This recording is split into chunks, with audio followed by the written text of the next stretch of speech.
Subscribe to this channel if you are ready for stories that challenge you quietly and change you deeply. Not loud motivation, real change. Amelia stood on the crowded train every morning at 7:15. Same train, same faces, same tired eyes staring at glowing screens. She held her sketchbook close to her chest. No one knew about it, not her coworkers, not even her closest friends. On paper, her life looked perfect. Stable job, good salary, safe path. But every time the train doors closed, something inside her felt like it was closing too. If you enjoy real stories that make you pause and rethink your life, consider subscribing. You might find something here that speaks to you. Amelia worked in a tall glass building in the center of the city. The floors were shiny, the walls were silent.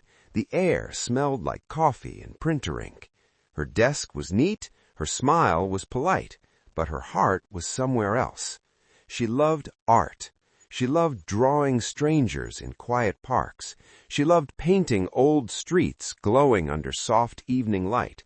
Yet she spent her days making reports she did not care about. Why? Because everyone around her said it was the smart choice. Her parents were proud, her friends were impressed. Social media told her she was winning. But at night, when she sat alone in her small apartment with cream walls and a single plant by the window, she felt empty. She was not chasing her dream. She was chasing approval. And that is a pain many people carry in silence. One evening, Amelia visited her old high school art teacher, Mrs. Elena. The art room still smelled of paint and wood. Dust floated in the golden light from tall windows. Mrs. Elena flipped through Amelia's sketchbook slowly. Then she said something simple. If you plant a rose seed and expect it to grow into a mango tree, you will wait forever, and you will blame the seed, but the seed was never the problem. Amelia felt her throat tighten. You are not failing, Mrs. Elena said softly. You are just growing in the wrong field. That night, Amelia lay in bed staring at the ceiling. The next morning, on the train, she looked around again. People scrolling, people rushing, people chasing something. She asked herself one question. If no one was watching, what would I choose? That question would not leave her. A week later, her company announced a promotion opportunity. More money, more praise, more pressure. Everyone told her to apply. This was the moment. The safe path was right in front of her. Instead, Amelia did something small. She signed up for a weekend art market in a quiet park near the river. It felt risky. It felt almost foolish. On Saturday morning, she set up a small wooden stand. The river flowed gently behind her. Trees swayed in the wind.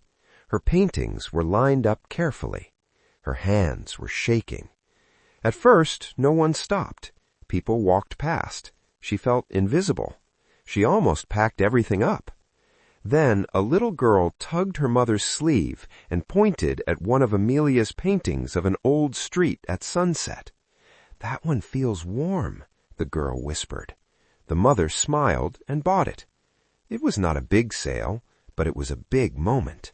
For the first time in years, Amelia felt seen for who she truly was.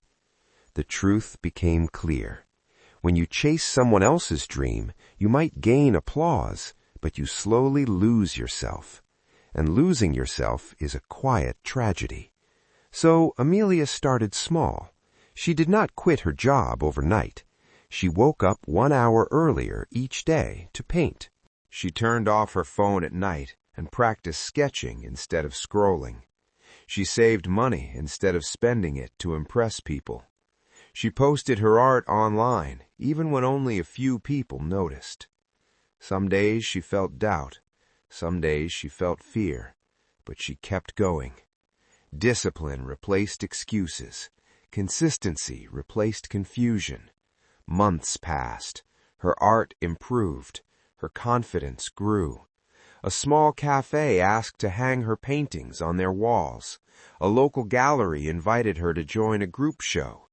Then one evening, standing alone in that gallery, watching strangers stare at her work, she felt something shift. She was no longer pretending. The next Monday, she walked into the tall glass building one last time. She handed in her resignation letter quietly. No drama, no speech, just peace. When she stepped outside, the city felt different. The air felt lighter. This time, nothing inside her was closing. Everything was opening. Amelia did not become famous overnight. She became aligned. She became real. Stop chasing others' dreams. Stop living for applause that fades. Dare to be different. Dare to disappoint people who only loved the version of you that was convenient. If this story made you uncomfortable in a good way, subscribe to this channel, not for entertainment, for transformation. Like this video if you believe you were made for more. Share it with someone who is silently living the wrong life. And subscribe as a commitment to yourself, a commitment to stop shrinking, a commitment to choose your own path. Because the decision that changes everything is not loud, it is quiet, and it starts today, not tomorrow.